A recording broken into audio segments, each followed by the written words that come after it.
Sebelum ceritanya dimulai, silakan tulis di kolom komentar dari daerah mana saja teman-teman yang menonton cerita ini. Dan jangan lupa like dan subscribe, agar channel Cerita Ar bisa terus berkembang dan mempersembahkan cerita yang terbaik. Pagi itu, sinar matahari menembus tirai tipis kamar sederhana yang ke temboknya mulai memudar. Dina masih terbaring di atas kasurnya yang tertata rapi dengan sprei bunga-bunga. Ia membuka mata perlahan, menghirup udara segar yang masuk melalui jendela kecil di sudut kamar. Kicau burung di luar terdengar merdu, seolah ikut membangunkannya. Dina mengusap wajahnya, lalu duduk di tepi ranjang. Usianya baru 23 tahun, namun sorot matanya terlihat dewasa. Rambut hitamnya yang panjang terurai berantakan, lalu ia ikat seadanya dengan karet rambut yang selalu ia simpan di meja belajar. Kamar Dina tidak mewah, tapi cukup nyaman. Ada lemari kayu tua, meja belajar penuh buku catatan, dan rak kecil yang menampung beberapa novel kesukaannya. Ia melangkah ke cermin, menatap wajahnya yang polos tanpa riasan. Hari ini harus lebih semangat, gumamnya pelan. Bibirnya tersungging senyum kecil, meski ada bayangan lelah yang ia sembunyikan. Suara ibunya terdengar dari dapur. "Dina, sudah bangun, nak?" "Iya, Bu, sebentar lagi ke dapur." Dina segera mengambil handuk dan melangkah ke kamar mandi. Air dingin menyentuh kulitnya, membuatnya lebih segar. Selesai mandi, ia mengenakan pakaian sederhana, blus biru muda dan rok hitam panjang. Dina memang tidak terbiasa berdandan berlebihan, tapi justru kesederhanaannya itulah yang membuatnya terlihat anggun. Di dapur, ibunya sudah sibuk menyiapkan sarapan. Perempuan paruh baya itu bernama Siti, sosok ibu penyayang yang sabar. "Bu, saya bantu, ya," ujar Dina sambil mengambil piring. "Tidak usah, nak. Kamu duduk saja. Ibu sudah hampir selesai." Kalau Dina duduk saja, nanti ibu kecapean. "Biar Dina goreng tempe ini, ya?" Siti tersenyum kecil, mengangguk. "Baiklah, kalau begitu."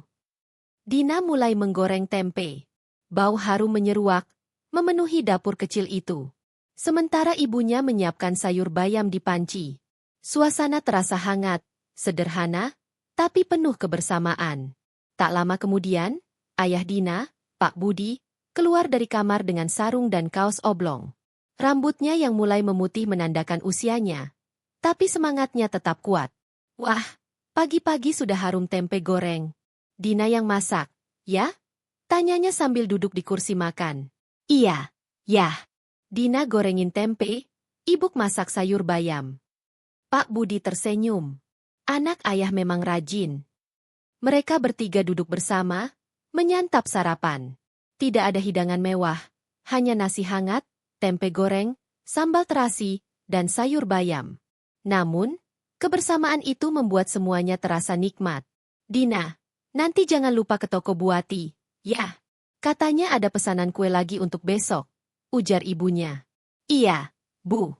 Dina ke sana setelah dari kampus. "Jangan pulang terlalu sore. Kamu kan masih harus bantu ibu bikin kue malamnya." "Iya, Bu." Dina ngerti. Dina memang terbiasa membantu ibunya membuat kue pesanan. Dari situlah keluarga mereka mendapat tambahan penghasilan. Meski tidak kaya, mereka selalu berusaha hidup cukup dan tidak berlebihan.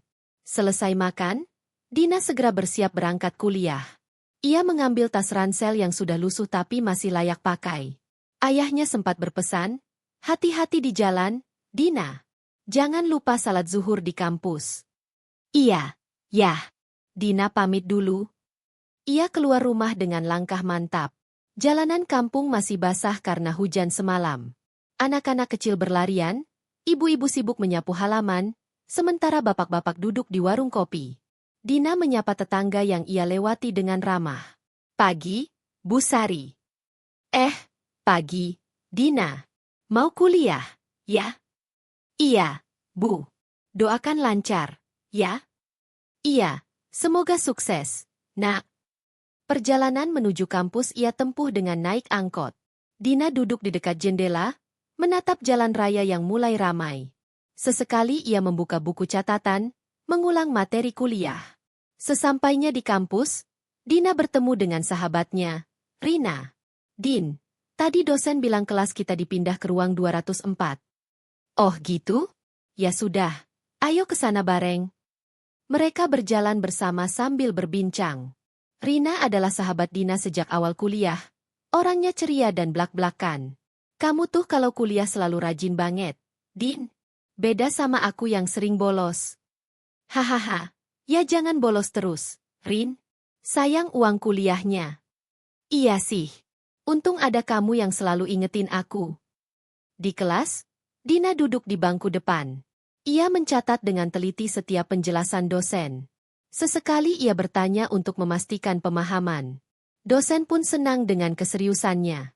Selepas kuliah, Dina dan Rina makan siang di kantin. Menu sederhana. Nasi, ayam goreng, dan sayur. Din, kamu nggak bosen ya tiap hari kuliah, rumah, terus bantu ibumu bikin kue? Tanya Rina. Enggak. Dina justru bersyukur bisa bantu orang tua.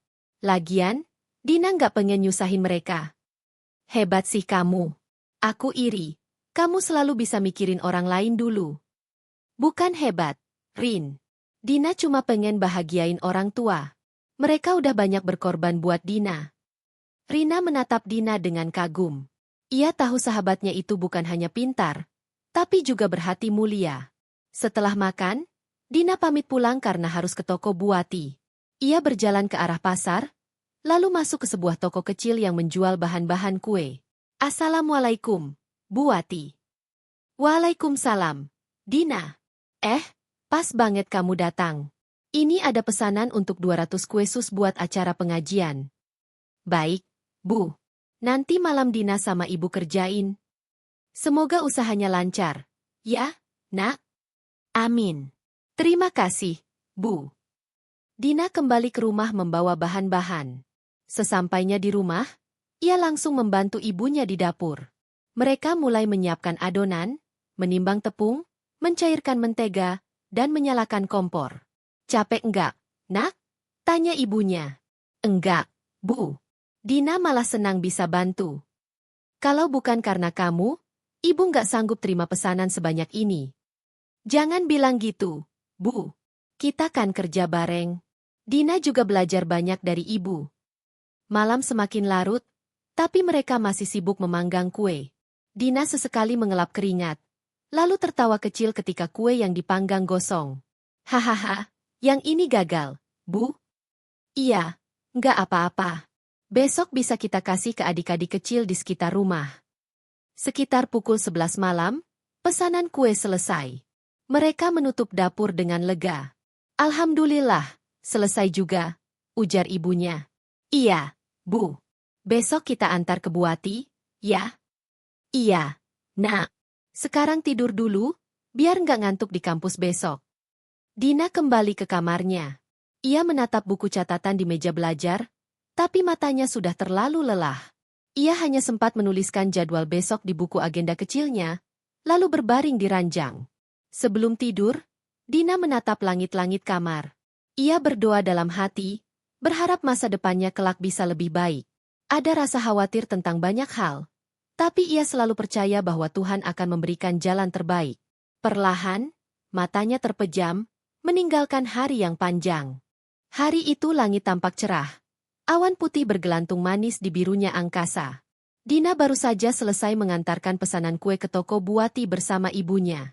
Sepulangnya, ia mampir sebentar ke warung kecil di dekat rumah untuk membeli gula pasir. Di sana, untuk pertama kalinya, ia bertemu dengan seorang lelaki yang kemudian akan menjadi bagian penting dalam hidupnya, Dani. Lelaki itu berdiri di depan kasir, mengenakan kemeja putih sederhana dengan celana kain hitam. Rambutnya rapi, wajahnya bersih, dan senyumnya ramah. Ia sedang membeli beberapa kebutuhan rumah tangga. Maaf, Mbak, boleh duluan? Saya buru-buru soalnya, katanya sambil tersenyum sopan. Dina menoleh, menatapnya sebentar, lalu tersenyum kecil. Oh, iya, silakan. Dani mengangguk sopan, lalu membayar barang belanjaannya. Sebelum pergi, ia sempat menoleh lagi ke arah Dina. Ada tatapan singkat yang membuat Dina merasa aneh. Entah kenapa jantungnya berdetak lebih cepat. Setelah itu, mereka tidak langsung bertegur sapa lagi. Dina menganggap itu hanya pertemuan biasa. Namun ternyata, seminggu kemudian, Dani datang bersama ibunya ke rumah Buati, tempat Dina biasa membantu membuat kue. "Buati, ini anak saya, Dani. Dia baru pindah kerja di kota ini, jadi sekalian kenalan," ujar seorang perempuan berpenampilan anggun yang berdiri di samping Dani. "Oh, jadi ini Dani. Wah, anaknya sopan sekali. Kenalkan, ini Dina, sering bantu saya di toko," kata Buati sambil menunjuk Dina yang sedang menata kue di etalase. Dani menoleh ke arah Dina, lalu tersenyum. "Oh, jadi ini Dina. Kita pernah ketemu di warung, kan?" Dina agak terkejut, lalu mengangguk. "Iya, saya ingat. Waktu itu Mas yang minta duluan bayar." Dani tertawa kecil. "Iya, maaf ya waktu itu. Ternyata dunia sempit sekali." Pertemuan itu menjadi awal dari percakapan-percakapan kecil antara mereka. Dani ternyata bekerja sebagai staf di sebuah perusahaan swasta di kota. Ia baru pindah dari tempat kerjanya yang lama, karena mendapat tawaran lebih baik. Hari-hari berikutnya, Dani sering mampir ke toko Buati. Kadang membeli kue, kadang hanya sekadar menyapa. Dari situlah ia semakin sering berinteraksi dengan Dina. Awalnya Dina canggung, tapi lambat laun ia mulai merasa nyaman. Suatu sore, ketika Dina sedang menyapu halaman rumah, Dani datang dengan sepeda motor bebeknya. "Assalamualaikum." "Waalaikumsalam." "Oh, Mas Dani. Ada perlu apa?" "Enggak, cuma mau ngasih ini. Ibu saya bikin kolak, katanya kebanyakan. Jadi dikasih ke tetangga." Dina menerima bungkusan itu dengan senyum. "Wah, terima kasih. Sampaikan salam saya buat ibu, ya?" "Iya. Dina lagi nyapu. Ya? Rajin banget. Namanya juga rumah kampung, Mas. Kalau nggak rajin disapu, debunya cepat numpuk." Dani tertawa kecil. "Iya juga. Dina kuliah di mana, sih?" "Di Universitas Negeri. Jurusan manajemen." "Wah, keren. Saya dulu juga sempat ambil jurusan itu, tapi malah kerja di bidang administrasi sekarang." Percakapan itu berlangsung cukup lama. Dani mulai menunjukkan ketertarikan pada Dina, meski ia tidak langsung mengatakannya. Dina, di sisi lain, masih berhati-hati. Ia tidak ingin gegabah menilai seseorang hanya dari kesan awal. Beberapa minggu kemudian, Dani memberanikan diri datang bersama ibunya ke rumah Dina. Mereka disambut oleh Pak Budi dan Bu Siti. "Assalamualaikum." "Waalaikumsalam." "Oh, tamu ya? Silakan masuk," sambut Pak Budi ramah. Hesti, Ibu Dani, memperkenalkan diri dengan senyum lebar. "Saya Hesti, Bu. Ini anak saya, Dani. Kami tetangga baru. Sengaja silaturahmi." "Alhamdulillah, senang sekali kalau ada tetangga baru. Silakan duduk, Bu," kata Bu Siti sambil menyiapkan teh hangat. Dani duduk dengan sopan, sesekali menunduk ketika berbicara. Dina yang duduk di ruang tamu merasa canggung, tapi berusaha tenang. Percakapan berlangsung hangat. Pak Budi banyak bertanya tentang pekerjaan Dani, sementara Hesti menceritakan sedikit tentang keluarga mereka. "Anak saya ini baru pindah kerja, Pak. Alhamdulillah dapat tempat yang lebih baik," kata Hesti bangga. "Oh, bagus sekali. Semoga betah di sini," ujar Pak Budi. Sepulang dari pertemuan itu, Hesti berbisik pada Dani. "Anak itu, Dina, orangnya sopan ya. Cantik juga, meski sederhana. Kamu serius sama dia, Dani?" Dani hanya tersenyum tipis. "Iya, Bu. Dani ada niat, tapi pelan-pelan saja." Hesti menatapnya, seolah menimbang sesuatu. "Kamu harus hati-hati. Jangan sampai salah pilih. Tapi kalau kamu memang suka, Ibu nggak keberatan." Hari-hari berikutnya, Dani semakin sering datang ke rumah Dina. Kadang membantu Pak Budi memperbaiki pagar, kadang ikut berbincang dengan Bu Siti. Hal itu membuat keluarga Dina mulai mengenalnya lebih dekat. Suatu malam, Dina duduk di teras rumah sambil menatap bulan. Dani tiba-tiba datang. "Lagi ngapain?" "Cuma lihat bulan. Bagus ya malam ini." "Iya. Bulannya bulat sempurna." "Dina suka lihat bulan?" "Suka. Rasanya tenang saja." Mungkin karena bulan itu selalu setia. Ya, meski kadang tertutup awan, dia tetap ada. Dina menoleh, agak terkejut dengan kata-kata Dani. Masuka puitis juga ternyata. Hahaha, enggak, itu cuma kebetulan kepikiran aja. Dina tertawa kecil. Malam itu mereka berbincang lama, dari hal-hal kecil sampai cita-cita masa depan. Dani bercerita ingin punya usaha sendiri suatu hari nanti, sementara Dina ingin membahagiakan orang tuanya dulu sebelum memikirkan hal lain. Waktu berjalan, hubungan mereka semakin dekat. Dani mulai menunjukkan perhatian lebih, menjemput Dina ke kampus sesekali, membawakan makanan untuk keluarganya, atau sekadar mengirim pesan menanyakan kabar. Namun, meski tampak manis, ada hal-hal kecil yang sebenarnya mulai membuat Dina ragu. Terkadang Dani terlalu sibuk dengan pekerjaannya, sehingga janji bertemu sering dibatalkan mendadak. Pernah juga Dina mendengar Dani bicara dengan nada tinggi di telepon, seolah sedang marah pada seseorang, tapi ketika ditanya, Dani hanya menjawab singkat, urusan kantor. Meski begitu, Dina mencoba berpikir positif. Ia yakin semua orang punya sisi baik dan buruk. Yang terpenting, Dani selalu memperlakukannya dengan sopan dan menghormati keluarganya. Satu sore, ketika Dina dan ibunya sedang menyiapkan kue, Dani datang lagi. "Bu, Dina, boleh saya bicara sebentar?" Katanya dengan nada serius. Mereka menoleh. Bu Siti tersenyum, lalu masuk ke kamar, memberi mereka kesempatan. Dani menarik napas dalam. "Dina, saya sudah cukup lama mengenalmu. Saya tahu mungkin ini terlalu cepat, tapi saya serius. Saya ingin melamar Dina." Dina terdiam, jantungnya berdegup kencang. Kata-kata itu begitu tiba-tiba. "Mas, serius?" "Iya. Saya sudah bicarakan dengan ibu juga. Kalau Dina setuju, saya ingin melangkah lebih jauh." Dina menunduk, mencoba menenangkan hatinya. Ia tidak menyangka Dani akan secepat itu mengutarakan niat. Meski ada rasa bahagia, ada juga rasa ragu yang belum bisa ia ungkapkan. Malam itu Dina tidak bisa tidur dengan tenang. Kata-kata Dani siang tadi masih terngiang di kepalanya. Lelaki itu begitu yakin dengan ucapannya, penuh tekad, dan matanya pun menatap seolah tidak main-main. Dina merasa hatinya campur aduk. Di satu sisi ia bahagia karena ada lelaki yang benar-benar serius datang ke kehidupannya, tetapi di sisi lain ia dihantui ketakutan. Apakah benar Dani adalah orang yang tepat untuk mendampinginya? Ia menatap langit-langit kamar, mendengarkan suara jangkrik dari luar jendela. Udara malam terasa lembab, dan kipas angin tua di sudut kamar hanya berputar pelan. Dina menarik selimut, menutup sebagian wajahnya. Sesekali ia berguling, lalu memejamkan mata dengan paksa. Namun bayangan wajah Dani tetap muncul, bersama senyumnya yang ramah, juga nada suaranya yang yakin ketika melamarnya.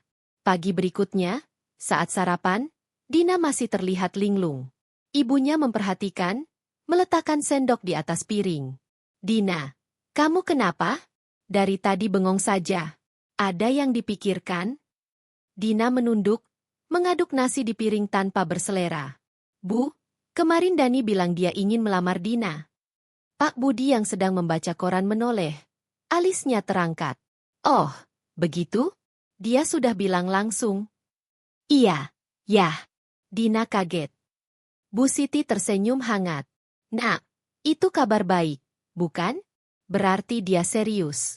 Kamu kan sudah cukup umur juga." Tapi Dina masih ragu. "Bu, kita baru kenal beberapa bulan. Apa nggak terlalu cepat?" Pak Budi menaruh korannya, menatap putrinya dengan lembut. "Nak, yang terpenting bukan lama atau sebentarnya kenal. Yang penting bagaimana keseriusannya, sikapnya, dan apakah dia menghargaimu." Dina menunduk lagi, menggenggam sendok erat-erat. "Dani memang baik, yah, Bu, tapi kadang Dina merasa dia punya sisi yang sulit ditebak." "Semua orang punya sisi begitu, Nak," jawab ibunya. "Ibu dan ayah pun punya. Tugasmu nanti adalah saling mengenal lebih dalam. Kalau kamu merasa sanggup, tidak ada salahnya menerima." Perbincangan itu membuat Dina sedikit tenang, meski tetap ada kegelisahan yang tak bisa ia hapus. Hari-hari berikutnya, suasana rumah berubah. Hesti, ibu Dani, mulai sering datang. Awalnya hanya untuk membicarakan rencana silaturahmi keluarga, lalu berkembang menjadi obrolan serius tentang pernikahan. Bu Siti, kalau Dani dengan Dina jadi menikah, tentu saja keluarga kami senang sekali.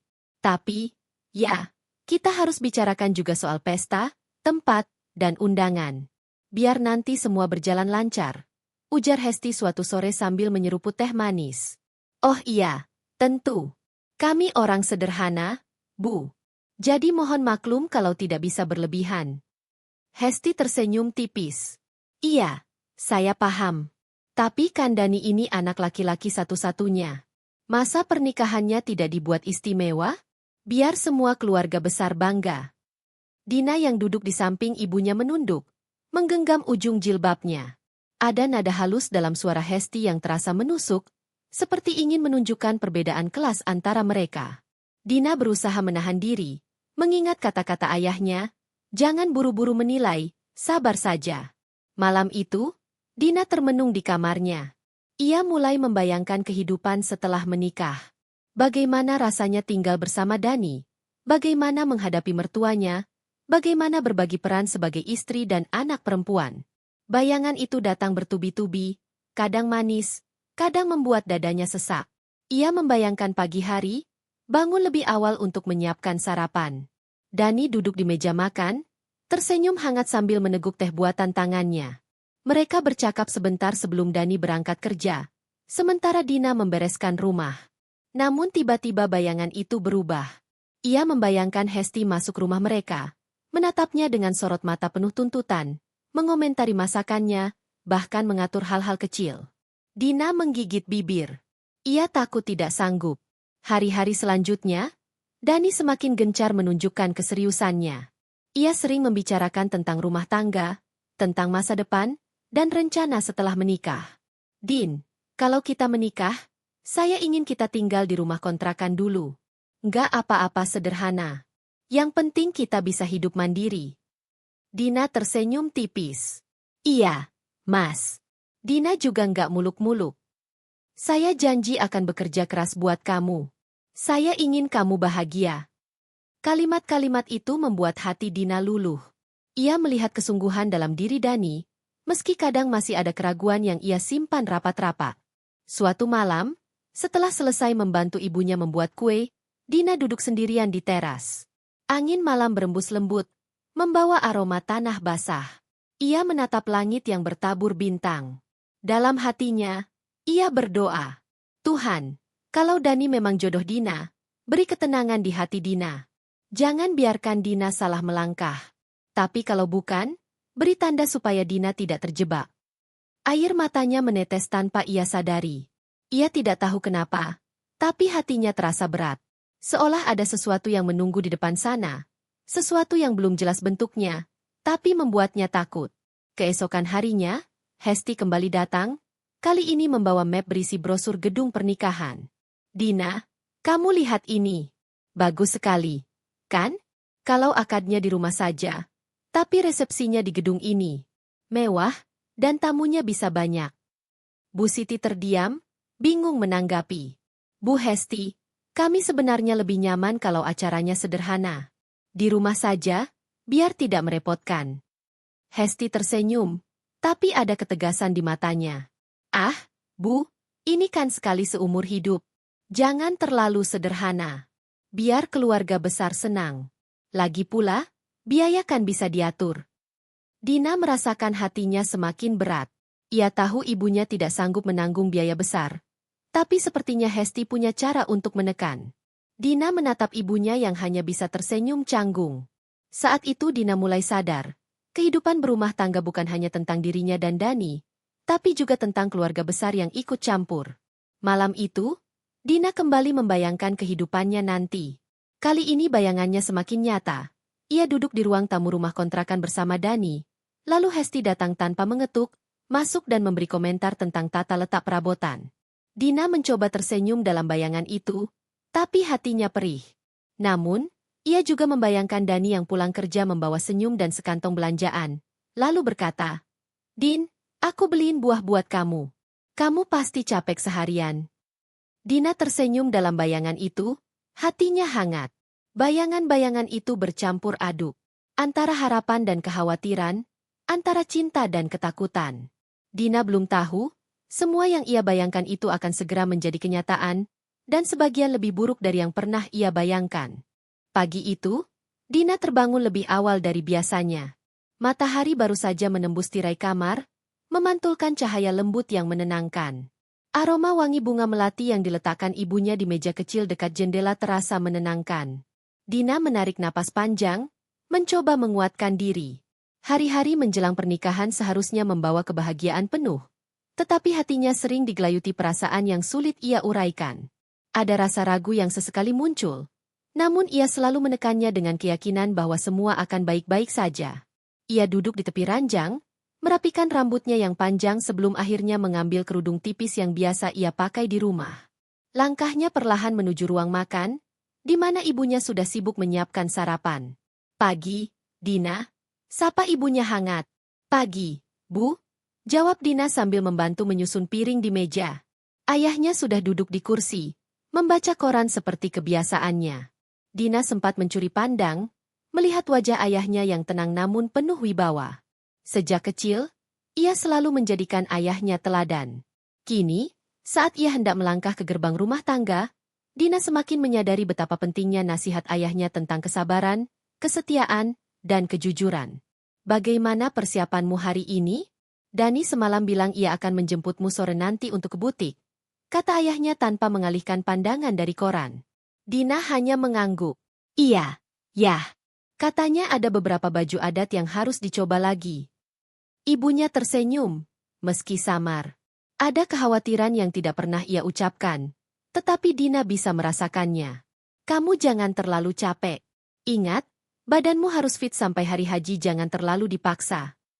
"Tenang saja, Bu. Dina baik-baik saja," jawab Dina pelan. Setelah sarapan, Dina bergegas ke kamarnya lagi. Ia duduk di meja rias, menatap pantulan dirinya. Bayangan masa kecil tiba-tiba terlintas. Saat ia masih berlari-lari kecil di halaman rumah, dengan rambut dikuncir dua, sementara ayah dan ibunya tersenyum melihat keceriaannya. Waktu berjalan cepat. Kini ia duduk sebagai seorang perempuan dewasa yang akan segera menikah. Tetapi mengapa hati kecilnya terasa belum siap? Telepon genggamnya bergetar di atas meja. Nama Dani muncul di layar. Dina buru-buru mengangkat. "Halo, Mas." "Pagi, Din. Kamu sudah sarapan?" Suara Dani terdengar lembut, meski tergesa-gesa. "Sudah, Mas. Kamu bagaimana?" "Aku juga sudah. Din, sore nanti aku jemput ya. Jangan lupa, Hesti juga ikut. Dia bilang ingin memastikan gaun yang kamu pakai sesuai dengan konsep yang dia susun." Dina terdiam sejenak, lalu menjawab, "Baik, Mas." Setelah panggilan berakhir, Dina menatap layar ponselnya. Nama Hesti menimbulkan perasaan aneh di hatinya. Calon mertuanya itu memang terlihat baik di luar, selalu tersenyum dan menanyakan kabarnya. Namun, sikapnya seringkali terasa dingin, seolah menyimpan sesuatu. Dina berusaha menepis prasangka. Ia tidak ingin pikirannya terganggu menjelang hari besar. Sore itu, Dani datang tepat waktu. Mobil hitamnya berhenti di depan rumah Dina. Ayahnya sempat keluar untuk menyapa. "Jaga Dina baik-baik, Dani," kata ayahnya tegas. "Siap, Pak. Dina aman bersama saya," jawab Dani dengan sopan. Dina keluar, berpamitan kepada ibunya dengan pelukan hangat. Ia lalu masuk ke dalam mobil. Dani tersenyum sekilas, meski wajahnya terlihat sedikit letih. "Capek, Mas?" tanya Dina. "Lumayan. Banyak rapat di kantor.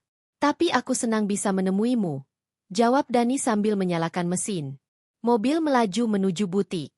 Dalam perjalanan, Dani banyak bercerita tentang pekerjaannya, tentang rencana rumah baru yang sudah mulai ia siapkan, tentang impian masa depan mereka berdua.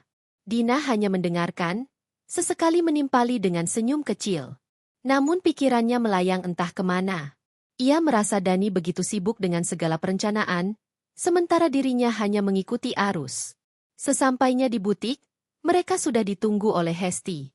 Wanita itu berdiri anggun dengan pakaian elegan, senyumnya tampak ramah.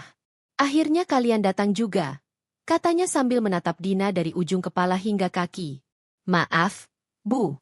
Tadi sedikit macet," kata Dani sopan. Hesti hanya mengangguk.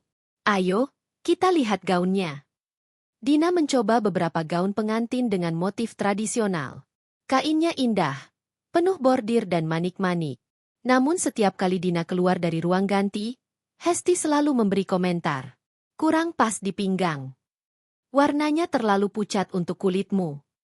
Modelnya kurang elegan, coba yang lain. Dina berusaha tersenyum, meski dalam hati sedikit perih. Ia merasa seolah dirinya hanyalah boneka yang sedang dipermainkan. Dani, di sisi lain, hanya mengangguk-angguk dan lebih sering mengikuti pendapat ibunya. Hingga akhirnya, setelah beberapa kali mencoba, Hesti berkata, "Nah, yang ini bagus. Cocok sekali. Simpan gaun ini untuk Dina." Dani menatap Dina. "Kamu suka, Din?" Dina mengangguk pelan, meski dalam hatinya ada rasa tidak nyaman. "Iya, Mas." Setelah selesai, mereka duduk sebentar di ruang tunggu butik. Hesti memandang Dina dengan senyum samar. "Dina, kamu harus belajar menyesuaikan diri. Dunia pernikahan itu penuh tuntutan. Kamu harus bisa tampil sempurna di depan keluarga besar kami. Ingat itu." Dina menelan ludah. "Iya, Bu. Dina akan berusaha." Hesti tersenyum, namun matanya dingin. Dani tampak tidak menyadari ketegangan kecil itu. Ia sibuk dengan ponselnya, membalas pesan dari rekan kerjanya. Dina merasa sendirian, seolah tidak ada tempat untuk mencurahkan isi hati. Perjalanan pulang terasa sunyi. Dina hanya menatap keluar jendela, melihat lampu-lampu kota yang mulai menyala. Dani sesekali menoleh, namun tidak berkata banyak. Ia tahu Dina lelah, tetapi ia tidak memahami apa yang sebenarnya Dina rasakan. Malam itu, Dina kembali ke kamarnya dengan hati yang berat. Ia duduk di tepi ranjang, menatap gaun yang baru saja dipilih. Gaun itu memang indah, tetapi apakah benar itu yang ia inginkan? Ataukah hanya pilihan orang lain yang dipaksakan padanya? Pertanyaan-pertanyaan itu berputar dalam benaknya, menambah keraguan yang semakin sulit ia redam. Ia mencintai Dani, itu yang selalu ia yakini. Namun mengapa ia merasa semakin jauh dari kebahagiaan yang seharusnya ia rasakan menjelang pernikahan? Pagi itu, Dina terbangun dengan perasaan yang campur aduk. Malam sebelumnya ia hampir tidak bisa tidur. Pikirannya terus dipenuhi bayangan gaun pengantin yang dipilih oleh Hesti, juga kata-kata yang diucapkan calon mertuanya itu. Kata-kata yang sebenarnya sederhana, tapi terasa menusuk hati. Harus menyesuaikan diri. Tampil sempurna di depan keluarga besar kami. Seolah-olah dirinya hanyalah pelengkap, bukan pribadi yang punya pilihan dan keinginan sendiri. Dina duduk di ranjang, menatap kosong ke arah jendela. Matahari baru terbit, sinarnya perlahan menembus gorden. Udara pagi yang biasanya memberi semangat, kali ini justru terasa menyesakkan. Ibunya mengetuk pintu, lalu masuk dengan wajah hangat. "Dina, ayo sarapan dulu. Ibu buatkan bubur ayam kesukaanmu." Dina tersenyum tipis. "Makasih, Bu." "Kenapa wajahmu murung begitu? Kamu kurang tidur ya?" tanya ibunya sambil duduk di sampingnya. Dina hanya mengangguk pelan. "Iya, Bu. Banyak yang dipikirkan." Ibunya mengelus punggung tangannya lembut. "Wajar, Nak. Semua calon pengantin pasti merasa tegang. Tapi ingat, kamu tidak sendiri. Ada ibu dan ayahmu yang selalu mendukung." Kata-kata ibunya sedikit menenangkan, meski di hati Dina tetap ada kerikil yang mengganjal. Ia kemudian turun ke ruang makan, menemani ayahnya yang sudah duduk rapi dengan teh hangat di tangannya. "Dina," sapa ayahnya dengan senyum lembut. "Ayah lihat kamu semakin sibuk belakangan ini. Jangan terlalu memaksakan diri.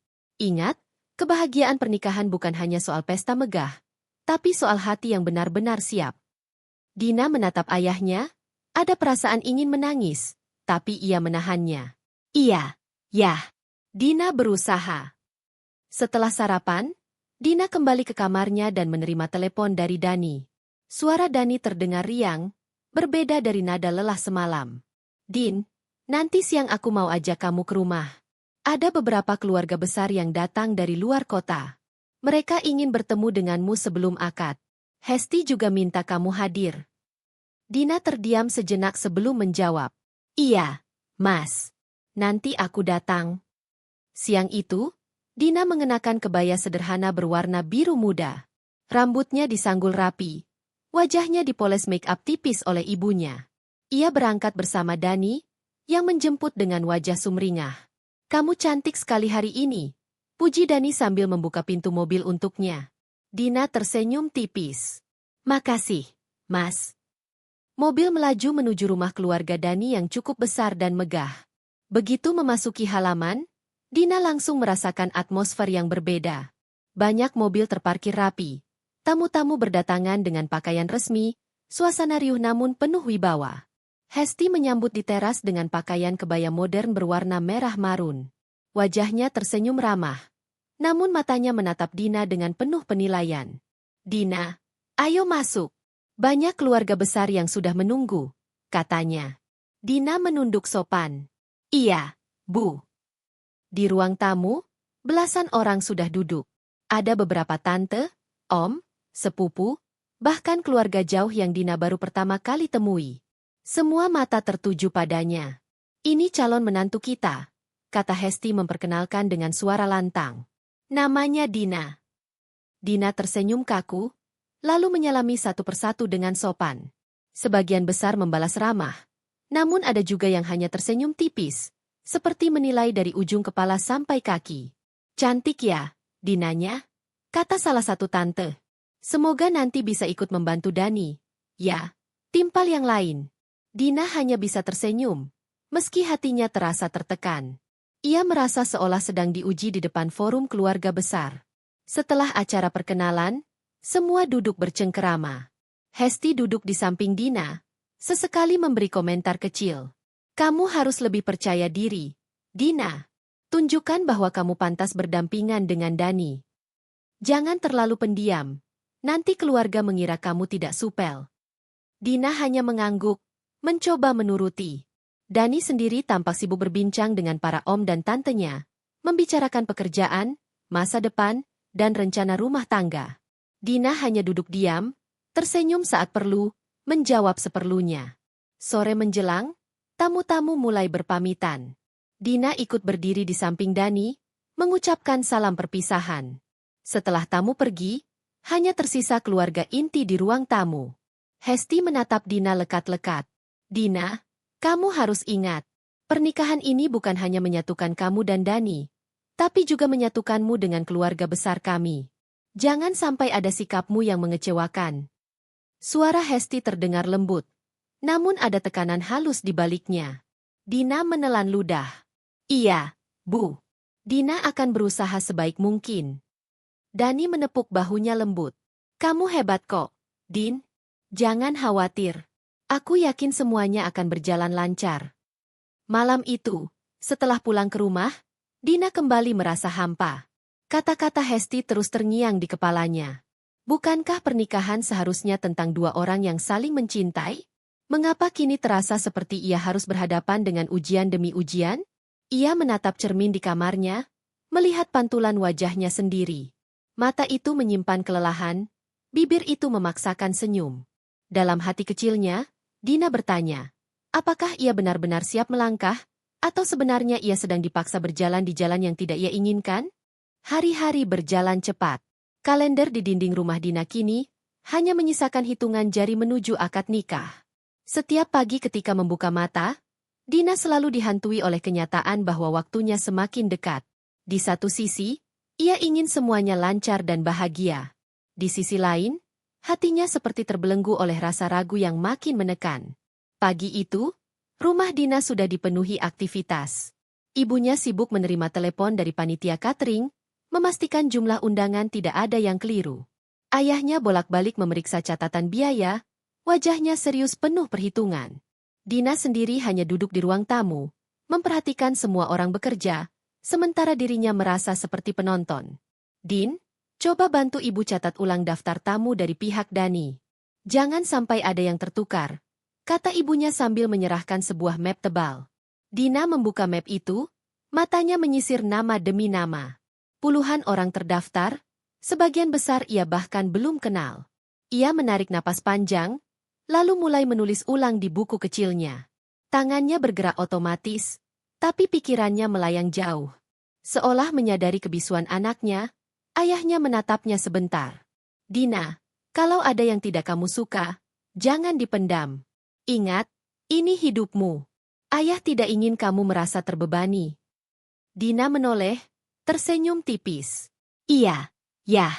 Dina baik-baik saja. Siang itu, Dani datang menjemput. Wajahnya terlihat letih, tetapi senyumnya tetap terjaga. Din, kita harus ke gedung tempat resepsi. Ibu ingin memastikan dekorasi sesuai rencana. Dina mengangguk, lalu berpamitan pada orang tuanya. Perjalanan ke gedung berlangsung cukup sepi. Dani sibuk menerima telepon dari rekan kerja, sementara Dina hanya memandang keluar jendela, melihat lalu lintas yang padat. Mobil-mobil berlalu lalang, suara klakson bersahutan, semuanya menambah rasa sesak di dadanya. Sesampainya di gedung, Hesti sudah berdiri menunggu. Ia mengenakan blazer elegan, wajahnya penuh percaya diri. Begitu melihat Dina, ia langsung menghampiri. Dina, ayo ikut ibu melihat panggung pelaminan. Kamu harus tahu di mana posisimu berdiri, bagaimana cara berjalan masuk, semuanya harus rapi. Dina mengikuti tanpa banyak bicara. Mereka masuk ke aula besar yang sudah mulai dihias. Bunga-bunga segar memenuhi sudut ruangan, kain putih menjuntai indah dari langit-langit. Panggung pelaminan megah berdiri di depan, kursi-kursi tamu sudah ditata. Coba jalan dari pintu masuk sampai ke panggung, perintah Hesti. Dina menatap sekeliling, merasa canggung. Sekarang, Bu? Ya. Anggap ini latihan. Kamu harus terbiasa. Jangan sampai canggung di depan tamu. Dina melangkah perlahan, melewati karpet merah menuju panggung. Semua mata seolah tertuju padanya, meski ruangan itu hanya berisi segelintir orang. Ia merasa jantungnya berdetak keras. Langkahmu terlalu cepat, komentar Hesti. Harus lebih anggun. Ulangi lagi. Dina menunduk, lalu kembali ke pintu dan mengulanginya. Kali ini ia melangkah lebih pelan. Bagus. Tapi jangan lupa senyum. Ingat, tamu akan memperhatikanmu. Kamu adalah pusat perhatian. Dina mencoba tersenyum, meski dalam hati terasa hambar. Dani mendekat, menepuk bahunya. Kamu sudah bagus kok, Din. Jangan terlalu keras pada diri sendiri. Hesti memandang Dani dengan sedikit tajam. Dani, kamu jangan terlalu memanjakan. Pernikahan bukan hanya soal cinta, tapi juga citra keluarga. Dina harus paham itu.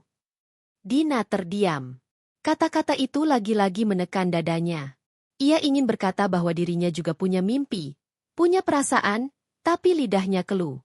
Setelah selesai memeriksa dekorasi, mereka duduk sebentar di kursi tamu. Hesti mulai membicarakan banyak hal, menu makanan, susunan acara, hingga pakaian keluarga besar. Dina hanya mendengarkan. Sesekali ia diminta pendapat, tapi lebih sering keputusannya ditentukan oleh Hesti. Menjelang sore, mereka pulang. Dalam perjalanan, Dani mencoba mencairkan suasana. Din, maaf ya kalau ibu terlalu banyak mengatur. Dia memang begitu orangnya, tapi sebenarnya dia sayang sama kamu. Dina menoleh, menatap Dani. Mas yakin begitu? Tentu. Dia hanya ingin memastikan semuanya sempurna. Kamu tahu kan, ibu selalu ingin yang terbaik. Dina tersenyum samar. Iya, Mas. Namun di hatinya, ia bertanya-tanya, benarkah itu tanda sayang, atau justru tanda bahwa dirinya tidak dipercaya? Malam itu, Dina duduk di meja rias kamarnya, menatap gaun pengantin yang tergantung di pojok. Gaun putih dengan bordir halus dan payet berkilau. Gaun yang dipilihkan untuknya, bukan oleh dirinya. Tangannya gemetar saat menyentuh kain itu. Indah, ya, indah sekali. Tapi mengapa ia merasa asing? Air mata menetes perlahan di pipinya. Ia tidak tahu harus bercerita pada siapa. Ibunya pasti akan mengkhawatirkan. Ayahnya mungkin akan marah. Dani? Ia tidak tega membuat Dani terbebani. Akhirnya Dina hanya memeluk dirinya sendiri, menatap kosong ke arah jendela yang gelap. Angin malam bertiup masuk, membawa dingin yang merayap ke dalam hatinya. Dan di balik semua itu, satu pertanyaan terus berputar. Apakah ia benar-benar akan bahagia setelah akad nanti, atau justru ia sedang melangkah menuju sesuatu yang tidak pernah ia duga? Pagi itu udara terasa dingin menusuk kulit. Embun masih menempel di dedaunan ketika Ayu membuka jendela kamarnya perlahan. Matanya sayu, seolah tak tidur semalaman. Di meja belajar kecil yang penuh dengan tumpukan berkas dan catatan, ada secangkir kopi yang sudah dingin sejak dini hari. Ia duduk di kursi kayu sambil menatap kosong ke arah luar jendela, melihat jalanan kecil di depan rumahnya yang mulai ramai oleh lalu lintas warga berangkat kerja. Bayu masih terbaring di ruang tamu, di atas kasur tipis yang ia gelar semalam. Posisinya miring dengan wajah tertutup sebagian oleh lengan. Napasnya teratur, tapi jelas tidak nyenyak. Selama beberapa minggu terakhir, tidur mereka selalu dipisahkan jarak dan perasaan yang makin renggang. Ayu bahkan sengaja membiarkan Bayu tidur di ruang tamu, sementara ia sendiri memilih beristirahat di kamar. Ayu berdiri dari kursinya, lalu berjalan ke dapur. Tangannya mengambil teko air dan menyalakan kompor. Air mendidih, lalu ia tuangkan ke dalam cangkir, mencampurnya dengan kopi instan. Aroma pahit langsung memenuhi ruangan kecil itu. Ia menatap cairan hitam pekat tersebut dengan tatapan kosong, lalu menghela napas panjang. Beberapa menit kemudian, Bayu bangun dengan kepala pening. Ia bangkit perlahan, duduk sambil meraih handuk kecil untuk mengelap wajah. Tatapannya mencari sosok Ayu, dan ketika dilihatnya istrinya sedang duduk di kursi dapur dengan secangkir kopi, ia berusaha menyapa. Pagi, suara Bayu terdengar serak. Ayu hanya menoleh sebentar, lalu kembali menatap ke arah cangkirnya. Pagi. Sunyi kembali menyelimuti mereka. Bayu bangkit menuju kamar mandi, mencuci muka, lalu kembali duduk di ruang tamu. Ia memperhatikan Ayu dari kejauhan, memperhatikan bagaimana sorot mata istrinya kini begitu jauh berbeda dari dulu. Beberapa menit kemudian, Ayu akhirnya berbicara. Aku dapat pesan dari kantor, besok harus ikut rapat di luar kota. Mungkin 2 hari aku nggak di rumah. Bayu terdiam. Jantungnya berdegup lebih cepat. Sendiri? Tanyanya hati-hati. Ayu meneguk kopinya sebelum menjawab. Ya, dengan tim. Ada beberapa pegawai lain yang ikut. Bayu ingin menanggapi, tapi bibirnya hanya bergetar tanpa suara. Ia merasa semakin tidak punya ruang untuk sekadar menanyakan detail. Ada dinding yang begitu tebal memisahkan mereka. Setelah beberapa lama, Ayu bangkit dan berjalan ke kamar, meninggalkan Bayu sendiri di ruang tamu. Ia mengeluarkan koper kecil dari lemari, mulai memasukkan beberapa pakaian kerja, jilbab, dan perlengkapan lainnya. Semua dilakukan dengan cepat, seolah ia sudah terbiasa bepergian sendiri tanpa ada yang menemaninya. Bayu hanya bisa menatap koper itu dengan hati berdebar. Ia ingin bertanya lebih banyak, ingin tahu siapa saja yang ikut, di mana mereka akan menginap, bagaimana perjalanannya. Tapi ada ketakutan besar dalam dirinya. Takut Ayu akan menganggapnya terlalu mengekang. Kalau kamu perlu sesuatu, bilang aja. Aku bisa bantu siapin, ujar Bayu pelan. Ayu menghentikan tangannya sejenak, lalu menoleh. Tatapannya datar. Nggak usah. Semua sudah beres. Bayu mengangguk, meski dalam hatinya terasa seperti ditolak mentah-mentah. Hari itu berjalan begitu lambat. Bayu menghabiskan waktu dengan memperbaiki motor tuanya di depan rumah. Sementara Ayu lebih banyak di kamar, menyiapkan presentasi untuk rapat besok. Mereka hanya berinteraksi seperlunya. Itu pun sebatas kata-kata singkat tanpa kehangatan. Menjelang sore, seorang tetangga, Bu Ratna, datang membawa kue. Ini ada sedikit kue basah. Ayu, tadi aku buat kebanyakan, ucapnya sambil tersenyum ramah. Ayu menerima dengan senyum tipis. Terima kasih, Bu. Bu Ratna lalu menoleh ke arah Bayu yang sedang jongkok di depan motor. B, motor masih suka rewel, ya? Bayu tersenyum kaku. Iya, Bu. Masih sering mogok. Mereka berbincang sebentar, lalu Bu Ratna pamit. Setelah pintu ditutup, Ayu meletakkan kue di meja dan berkata pelan. Kamu nggak capek terus-terusan benerin motor itu? Udah tua? Kapan mau ganti baru? Bayu tersenyum getir. Kalau ada rezeki lebih, aku pasti ganti. Tapi sekarang ya cuma ini yang bisa dipakai. Ayu tidak membalas. Ia hanya beranjak kembali ke kamarnya, meninggalkan Bayu termenung. Malam datang. Ayu sudah menyiapkan koper di samping pintu. Ia duduk di kursi ruang tamu sambil memeriksa berkas-berkasnya. Bayu duduk di sofa usang, mencoba membuka obrolan. Kamu yakin besok berangkat pagi banget? Aku antar, deh. Ayu menggeleng. Nggak usah. Aku naik mobil kantor. Bayu terdiam. Aku cuma khawatir. Kamu nggak usah khawatir. Potong Ayu cepat. Aku bisa jaga diri. Kata-kata itu menohok hati Bayu. Seolah kehadirannya sebagai suami tak lagi dibutuhkan. Ia menunduk, menggenggam jemarinya sendiri. Beberapa menit kemudian, Ayu bangkit. Aku mau tidur dulu. Besok harus bangun pagi. Bayu hanya mengangguk. Ia melihat Ayu masuk kamar, menutup pintu tanpa menoleh lagi. Di ruang tamu yang sunyi, Bayu bersandar di sofa dengan mata memerah. Ia merasa semakin asing di rumahnya sendiri. Sementara itu, di kamar, Ayu terbaring memeluk bantal. Matanya terbuka lebar menatap langit-langit. Ada rasa lelah yang tak bisa ia ceritakan, rasa jenuh yang semakin menumpuk. Pagi buta, alarm berdering. Ayu bangun cepat, bersiap dengan pakaian kerja yang rapi. Koper kecil sudah ia tarik ke depan pintu. Bayu terbangun mendengar suara koper itu, lalu menghampiri istrinya. Jaga diri, ya, ucap Bayu lirih. Ayu hanya mengangguk singkat, lalu melangkah keluar rumah tanpa menoleh lagi. Sebuah mobil kantor sudah menunggu di depan. Bayu berdiri di ambang pintu, menatap mobil itu melaju pergi. Di dada Bayu, ada rasa hampa yang semakin besar. Ia merasa ditinggalkan, bahkan ketika Ayu masih sah menjadi istrinya. Hari itu, rumah terasa begitu sepi. Bayu mencoba menyibukkan diri, tapi pikirannya terus melayang pada Ayu. Apakah Ayu benar-benar rapat? Siapa yang menemaninya? Apa yang ia lakukan di luar kota? Sementara di sisi lain, Ayu duduk di dalam mobil bersama beberapa rekan kerja. Ia menatap keluar jendela, melihat jalanan panjang menuju kota lain. Senyum tipis tersungging di bibirnya. Senyum yang tidak pernah lagi ia tunjukkan di rumah bersama Bayu. Pagi masih begitu muda ketika Ayu dan rombongan timnya tiba di hotel tempat rapat diadakan.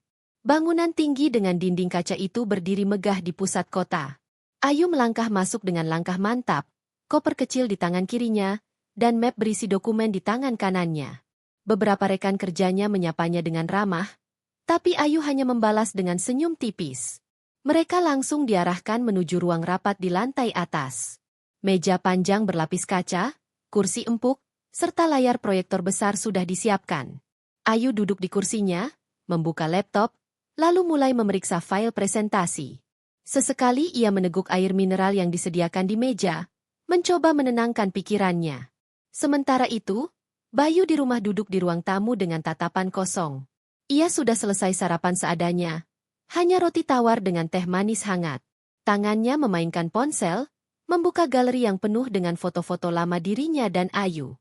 Senyum bahagia Ayu di masa lalu membuat dadanya sesak. Foto saat mereka baru menikah, saat mereka jalan-jalan ke pantai, hingga saat mereka tertawa bersama di warung kecil. Semua terasa begitu jauh. Bayu menghela napas panjang, lalu meletakkan ponsel di meja. Ia berdiri, berjalan ke dapur, dan mulai mencuci piring kotor. Hanya ada beberapa, karena sejak Ayu jarang makan di rumah, peralatan makan hampir tak pernah dipakai. Selesai mencuci, ia kembali ke ruang tamu, duduk, lalu menatap pintu kamar yang tertutup rapat. Di sana, aroma parfum Ayu masih samar tercium, meski pemiliknya sudah tidak ada. Waktu berjalan lambat. Bayu mencoba memperbaiki motor lagi, membersihkan rantai, memeriksa oli, lalu mencuci bodi yang penuh debu. Setelah selesai, ia duduk di kursi plastik di halaman, memandangi jalanan. Sesekali ia melihat pasangan muda yang lewat, bergandengan tangan dengan wajah ceria. Semua itu menusuk hatinya, membuat ia semakin sadar bahwa dirinya dan Ayu sudah jauh berubah. Sore tiba. Bayu duduk di teras, menunggu kabar dari Ayu. Ponselnya digenggam erat, berharap ada pesan masuk. Tapi layar itu tetap kosong.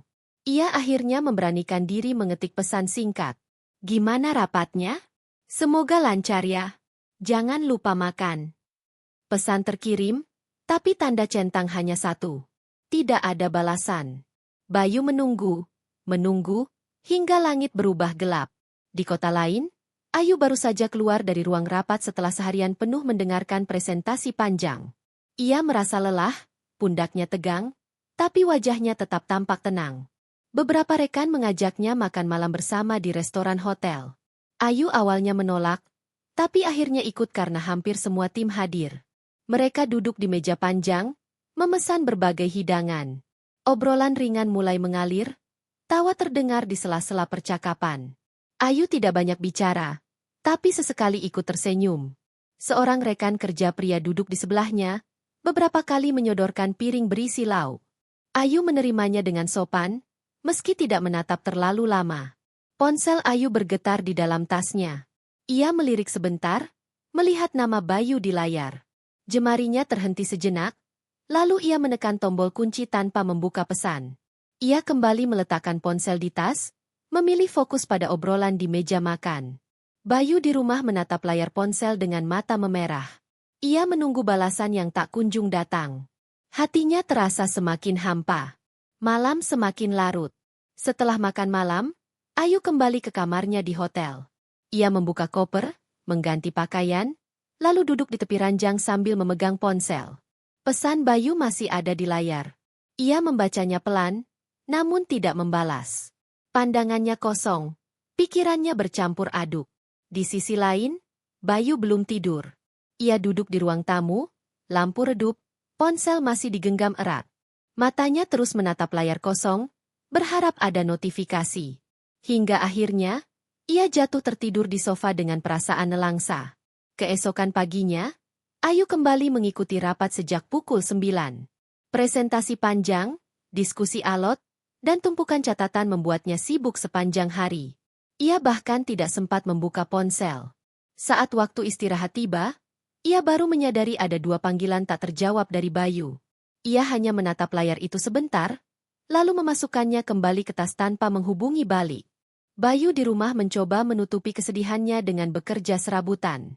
Ia pergi membantu seorang tetangga memperbaiki atap, berharap bisa mendapatkan uang tambahan. Keringat bercucuran di bawah terik matahari, tangannya kotor oleh debu dan paku. Tapi semua itu tidak mampu mengusir rasa kosong di hatinya. Sore hari, setelah selesai bekerja, Bayu pulang dengan tubuh lelah. Ia membeli sedikit lauk sederhana di warung, lalu makan sendirian di dapur. Suara sendok beradu dengan piring terdengar jelas di ruangan yang sepi. Setelah makan, ia kembali duduk di ruang tamu, membuka ponsel, tapi tetap tidak ada kabar dari Ayu. Malam tiba. Ayu sudah selesai dengan semua agenda rapat.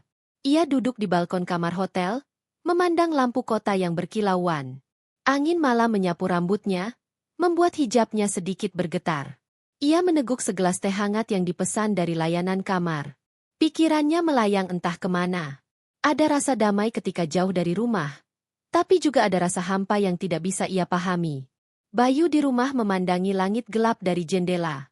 Ia membayangkan Ayu sedang apa, dengan siapa, dan bagaimana perasaannya.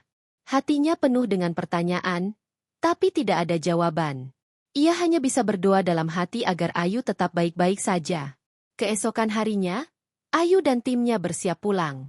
Setelah semua urusan selesai, mereka kembali naik mobil kantor menuju kota asal. Sepanjang perjalanan, Ayu duduk diam, sesekali membuka ponsel. Ada beberapa pesan dari Bayu yang belum ia balas. Ia membaca sekilas, lalu mengunci ponsel lagi. Sore menjelang ketika mobil tiba di depan kantor. Ayu turun, menarik kopernya, lalu berjalan ke arah rumah. Di sana, Bayu sudah menunggu di teras. Wajahnya terlihat lelah, tapi matanya berbinar ketika melihat Ayu. "Kamu udah pulang," ucap Bayu dengan suara bergetar. Ayu hanya mengangguk singkat. Ia melewati Bayu, masuk rumah, lalu meletakkan koper di kamar. Bayu mengikuti dari belakang, berusaha tersenyum. "Capek, ya? Mau aku bikinin teh?" tanyanya. Ayu melepas jilbabnya, menaruh tas di meja, lalu menjawab pelan, "Aku istirahat dulu." Bayu terdiam. Ia menatap punggung istrinya yang menjauh, lalu menunduk dengan hati yang makin remuk. Malam itu, rumah kembali sunyi. Ayu tidur di kamar, sementara Bayu terbaring di ruang tamu. Hanya suara detak jam dinding yang terdengar, seolah menjadi saksi bisu betapa renggangnya hubungan mereka sekarang. Malam itu Dina kembali terjaga di ranjangnya. Lampu kamar sengaja ia redupkan, hanya menyisakan cahaya samar dari lampu tidur. Matanya menatap langit-langit, tapi pikirannya melayang ke banyak arah. Suara jam berdetak terdengar jelas, mengiringi detak jantungnya yang berdegup cepat. Gaun pengantin yang tergantung di sudut kamar masih tampak anggun, namun keberadaannya justru membuat dadanya semakin sesak. Ia bangun perlahan, melangkah ke arah jendela, lalu membuka sedikit tirai. Dari sana, terlihat jalan depan rumah yang sudah sepi. Hanya ada beberapa kendaraan lewat sesekali, lampu jalan berdiri berjajar dengan cahaya kuning yang temaram. Dina menghela napas panjang, tangannya gemetar ketika ia menutup kembali tirai itu. Ponsel di meja rias bergetar, ada pesan masuk. Dina mengambilnya dengan cepat, berharap dari Dani. Tapi ternyata hanya pesan dari panitia pernikahan yang mengingatkan jadwal gladi resik besok pagi. Dina memejamkan mata, meletakkan ponsel kembali, lalu duduk di kursi rias sambil menatap pantulan wajahnya di cermin. "Kenapa aku merasa seperti ini?" gumamnya pelan. Matanya berkaca-kaca, tapi ia menahan agar air mata tidak jatuh. Dalam cermin, ia melihat dirinya dengan wajah lelah, bukan wajah calon pengantin yang biasanya berseri-seri penuh harapan. Keesokan harinya, gladi resik dimulai sejak pagi. Gedung besar itu kembali ramai oleh panitia, fotografer, MC, dan beberapa keluarga inti yang hadir. Dina datang ditemani orang tuanya, sementara Dani hadir bersama ibunya, Hesti. Dari awal memasuki ruangan, Hesti sudah terlihat begitu bersemangat. Ia langsung memberikan arahan kepada panitia dekorasi, memeriksa kursi tamu, bahkan mengatur posisi kamera. Dina hanya berdiri di samping Dani, memperhatikan semua itu tanpa banyak kata. "Dina, kamu nanti masuk dari pintu utama ya. Jalannya pelan, jangan menunduk, angkat wajahmu. Senyum, meskipun hatimu deg-degan. Itu penting," kata Hesti dengan suara tegas. Dina mengangguk pelan. "Dan Dani, kamu harus lebih tegap. Jangan terlihat lelah. Ini acara sekali seumur hidup," lanjutnya lagi. Dani hanya tersenyum singkat, lalu menggenggam tangan Dina. "Nggak apa-apa, Din. Ikuti aja. Semua akan baik-baik saja." Gladi resik berlangsung cukup lama. Dina mencoba mengikuti arahan, berjalan di atas karpet merah, naik ke pelaminan, lalu duduk di kursi pengantin. Semua tampak lancar di mata orang lain, tapi di hati Dina ada perasaan asing yang semakin kuat. Setelah selesai, panitia memberikan penjelasan singkat. Dina duduk sebentar, menarik napas panjang, sementara orang-orang lain masih sibuk berbincang. Dari kejauhan, ia melihat Hesti tertawa bersama beberapa kerabat, wajahnya penuh kepuasan. Dina menunduk, merasa dirinya hanya sekadar pelengkap. Siang menjelang, mereka pulang ke rumah masing-masing. Dina memilih diam sepanjang perjalanan. Ibunya sempat menoleh dan bertanya, "Kamu lelah, Nak?" Dina tersenyum kecil. "Iya, Bu. Sedikit lelah." Malam harinya, Dina duduk di ruang keluarga. Ayahnya sibuk menulis catatan di buku besar, ibunya menyiapkan teh hangat. Dina menatap mereka dengan mata yang sayu. "Bu, Yah, kalau misalnya aku merasa takut, apakah itu wajar?" tanyanya tiba-tiba. Ibunya menoleh, kaget. "Takut kenapa, Nak?" "Takut menikah. Takut nggak bisa bahagia." Ayahnya meletakkan pena, menatap dalam ke arah Dina. "Rasa takut itu wajar, Dina. Semua orang pasti merasakannya sebelum akad. Yang penting, kamu yakin sama pilihanmu." Dina terdiam, tidak tahu harus menjawab apa. Ibunya mendekat, menggenggam tangannya. "Ibu percaya kamu bisa melalui ini. Jangan terlalu banyak berpikir. Percayalah pada dirimu sendiri." Air mata Dina menetes pelan. Ia segera menyekanya, tidak ingin membuat kedua orang tuanya khawatir. Hari-hari berikutnya berjalan semakin cepat. Undangan sudah tersebar, dekorasi hampir selesai, gaun dan jas sudah siap. Semua orang terlihat sibuk, kecuali Dina yang semakin sering terdiam. Di sisi lain, Dani makin sibuk bekerja. Hampir setiap hari ia pulang larut malam, dengan alasan banyak urusan kantor yang harus diselesaikan sebelum cuti menikah. Dina berusaha memahami, tapi diam-diam ia merasa semakin jauh dari Dani. Suatu malam, Dina menunggu Dani di ruang tamu. Jam sudah menunjukkan pukul 11 malam, Tapi Dani belum juga pulang. Ia mencoba menghubungi, tapi tidak diangkat. Akhirnya, sekitar pukul 12 lebih, Dani masuk dengan wajah lelah. "Mas baru pulang?" Suara Dina pelan. "Iya, Din. Maaf ya. Ada kerjaan mendesak," jawab Dani sambil melepaskan jasnya. "Mas, aku merasa kita jarang bicara belakangan ini." Dani menatapnya sebentar, lalu duduk di sampingnya. "Aku tahu. Maafkan aku. Setelah semua ini selesai, aku janji kita akan punya banyak waktu bersama." Dina ingin percaya, tapi hatinya masih terasa berat. Ia hanya mengangguk, lalu tersenyum tipis. Hari terakhir sebelum akad akhirnya tiba. Pagi itu, rumah Dina sudah dipenuhi saudara-saudara yang datang dari luar kota. Suasana ramai, penuh tawa, tapi Dina justru semakin merasa sendiri di tengah keramaian. Ia melangkah ke kamarnya, duduk di tepi ranjang, menatap gaun pengantin yang sudah siap dipakai. Hatinya berdegup kencang. Ia memejamkan mata, mencoba meyakinkan diri bahwa semua akan baik-baik saja. Tapi justru semakin ia mencoba, semakin kuat perasaan aneh itu menyeruak. Di luar kamar, suara Hesti terdengar keras, memberikan instruksi kepada panitia yang datang menjemput perlengkapan. Dina mendengarnya dari balik pintu, merasa dadanya semakin sesak. Ia tahu, sebentar lagi semuanya akan berubah. Tapi apakah ia benar-benar siap? Pagi hari itu terasa berbeda. Matahari baru saja muncul, tapi rumah Dina sudah ramai dengan aktivitas. Saudara-saudara mondar-mandir, panitia sibuk membawa perlengkapan, dan suara musik pelan terdengar dari pengeras suara yang dipasang di halaman. Dina duduk di kamarnya, sudah mengenakan kebaya sederhana untuk persiapan awal sebelum berganti gaun pengantin nanti. Wajahnya dipulas tipis oleh perias, namun sorot matanya tetap sayu. Sesekali ia menghela napas panjang, menatap cermin di depannya. Di balik riasan, ada hati yang masih dipenuhi tanda tanya. Perias berusaha mencairkan suasana dengan bercanda, tapi Dina hanya tersenyum tipis. Di luar kamar, Hesti berjalan cepat sambil berbicara dengan beberapa panitia. Tangannya menunjuk ke sana kemari, mengatur posisi kursi, memastikan tamu penting mendapat tempat terhormat. Suaranya terdengar tegas, nyaris seperti komando. Semua orang menurut tanpa berani membantah. "Jangan lupa, meja untuk keluarga besar Dani harus di depan. Jangan sampai tertukar," katanya keras. Salah satu panitia mengangguk cepat. "Baik, Bu." Hesti lalu berbalik ke arah Dani yang baru saja datang mengenakan jas. "Kamu sudah siap? Pastikan semua dokumen juga siap. Jangan sampai ada yang tertinggal." Dani mengangguk, wajahnya tampak tenang. "Iya, Bu. Semua sudah aku siapkan." Dina mendengar suara-suara itu dari dalam kamar. Ia merasakan jantungnya berdetak semakin kencang.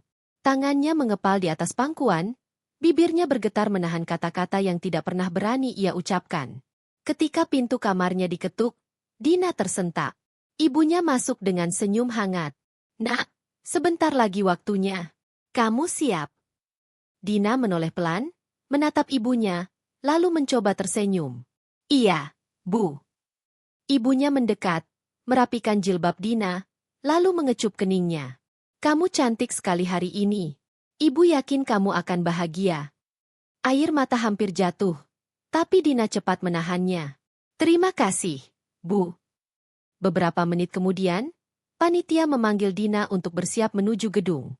Mobil pengantin sudah menunggu di depan rumah, dihiasi bunga segar. Dina berjalan perlahan keluar kamar, diiringi tatapan saudara-saudara yang memuji kecantikannya. Senyum mereka mengiringi langkahnya, tapi di hati Dina ada rasa berat yang sulit dijelaskan. Dalam mobil, Dina duduk di samping ibunya. Tangannya menggenggam erat map kecil berisi beberapa dokumen pribadi. Ia menatap keluar jendela, melihat jalanan yang mulai ramai. Semua tampak normal, tapi hatinya gelisah. Sesampainya di gedung, suasana jauh lebih ramai. Tamu-tamu mulai berdatangan, panitia sibuk menyambut, dan dekorasi megah tampak berkilauan di bawah lampu gantung besar. Musik gamelan modern mengalun, menciptakan suasana sakral. Dina dibawa ke ruang rias pengantin. Di sana, ia berganti gaun putih yang berkilau, dihiasi payet dan rendah halus. Perias menambahkan sentuhan akhir pada wajahnya, lalu memakaikan mahkota kecil di atas jilbabnya. Sudah sempurna, kata pria sambil tersenyum. Dina menatap pantulan dirinya di cermin. Indah, ya, begitu indah. Tapi hatinya semakin berteriak. Di ruang sebelah, Dani sedang bersama penghulu dan saksi, menyiapkan berkas-berkas akad. Hesti mendampingi, wajahnya penuh percaya diri. Ia memeriksa semua kertas, memastikan tidak ada yang kurang. Sesekali ia berbisik pada Dani, membuat Dani mengangguk dengan serius. Beberapa kali Dina mendengar suara-suara samar dari balik pintu. Ia tidak bisa mendengar jelas, tapi cukup untuk membuat rasa curiganya semakin besar. Jantungnya berdebar cepat, seolah memberi tanda bahwa ada sesuatu yang salah. Ketika waktunya semakin dekat, seorang panitia masuk memanggil. Mbak Dina, sudah siap? Kita mulai sebentar lagi. Dina berdiri pelan, tangannya dingin. Ia berjalan menuju aula, melewati lorong panjang yang dipenuhi bunga segar. Setiap langkah terasa berat, seperti menapak di atas batu yang menenggelamkan. Di depan aula, ia berhenti sebentar. Dari kejauhan, ia melihat Dani duduk bersiap di depan penghulu, dengan Hesti di sampingnya. Wajah Dani tampak serius, sementara Hesti terlihat begitu puas. Dina menghela napas panjang, lalu menunduk. Tepat saat ia hendak melangkah masuk, terdengar bisikan dua orang tamu yang tidak sengaja berdiri cukup dekat. Katanya, setelah akad nanti, semua harta atas nama Dina akan langsung dialihkan ke Dani. Itu memang sudah rencana keluarganya. Benarkah? Wah, pintar juga ya Hesti. Dia tahu Dina anak tunggal, hartanya banyak. Dina terhenti di tempat. Matanya membelalak, dadanya serasa ditusuk ribuan jarum. Kata-kata itu menggema di kepalanya, menenggelamkan semua suara lain. Tangannya yang menggenggam map semakin erat. Ia gemetar, keringat dingin mengalir di pelipis. Pandangannya kabur, tapi langkahnya tetap maju. Ia masuk ke aula dengan kepala menunduk, berjalan di atas karpet merah yang seolah berubah menjadi jalan penuh duri. Semua mata tertuju padanya. Senyum para tamu, sorot kamera, dan tepuk tangan terdengar nyaring. Tapi Dina tidak lagi merasakannya. Yang ia rasakan hanya sakit, kecewa, dan kemarahan yang membara di dada. Ia tahu, inilah saatnya. 1 jam sebelum akad dimulai, Dina duduk di kursi yang disediakan. Penghulu mulai menata berkas, saksi-saksi bersiap, tamu-tamu besar memperhatikan dengan serius. Dani menoleh sebentar, tersenyum pada Dina, tapi Dina hanya membalas dengan tatapan kosong. Di samping Dani, Hesti terlihat puas. Pandangannya penuh keyakinan, seolah semua sudah berjalan sesuai rencana. Namun Dina merasakan sesuatu yang berbeda dalam dirinya. Untuk pertama kalinya sejak semua ini dimulai, ia merasa memiliki kekuatan. Map yang ia genggam erat terasa seperti senjata. Dalam hati, ia berbisik, jika memang benar mereka berencana memanfaatkanku, maka hari ini aku tidak akan diam. Senyum samar muncul di bibir Dina, bukan senyum bahagia, melainkan senyum penuh tekad. Dan tepat saat penghulu bersiap membuka acara, Dina bangkit perlahan dari kursinya. Semua mata langsung menoleh padanya.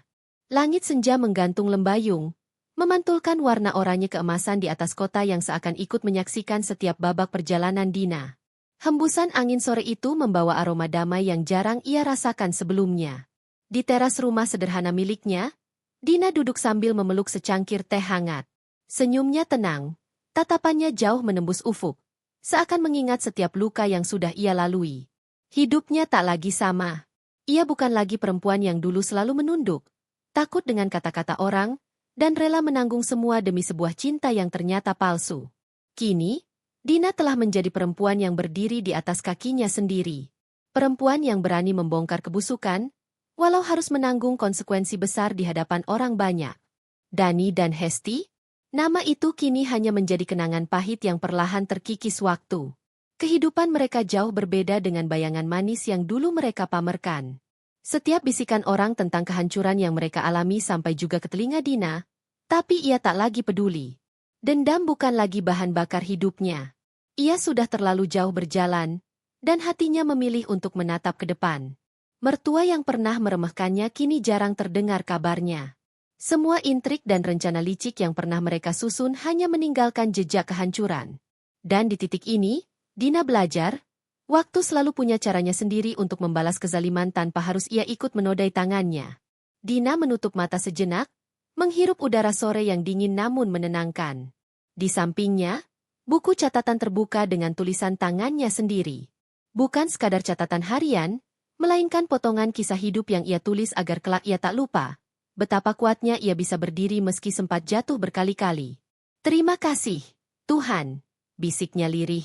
"Kalau dulu aku menyerah, aku tidak akan pernah sampai di titik ini."